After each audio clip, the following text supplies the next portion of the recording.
News master यांचे मार्फत आज रोजी जळगावात काही संस्थांचे लोकांना गोरगरिबाला कंबल, खायापियाची चीजे, पेंढे ओढण्याची चीजे आणि दिवाळीच्या सणासाठी लागणारी सगळी चीजेची मदत केली आहे।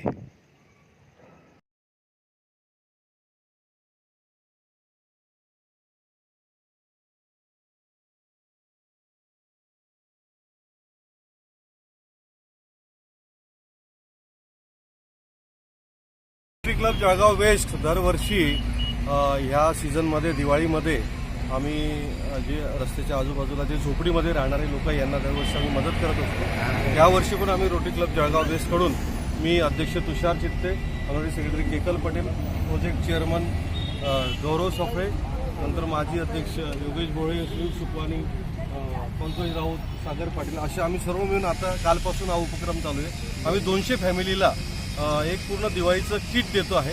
त्याच्यामध्ये पाव किलो मोतीचूरचे लाडू आहेत, अर्धा किलो फरसाणे, पाव किलो शेव आहे आणि बालाजीचे काही वेफर्स पण आहे, असं एक पॅकेट बनवलेलं आहे आणि एक ब्लँकेट। हिवाळा आता थंडी खूप वाढलेली आहे, त्या उद्देशाने आम्ही 200 लोकांना केलेलं आहे आणि याच्यामध्ये आमच्या क्लबचे सर्व मेंबरने पैसे जमा करून व खर्चाने हे आम्ही करत आहोत। तर आम्हाला हे जेव्हा आम्ही कालपासून फिरतोय, रात्री आम्ही खूप म्हणजे एक 2 तास आम्ही 12 वाजेपर्यंत रस्त्याच्या कडेने पाहिले तर खूप लोकांना अंगावर वस्त्र नव्हते, काही पांघरायला नव्हतं। आम्हाला हा म्हणजे कार्यक्रम करताना खूप आनंद होतो। थँक्यू।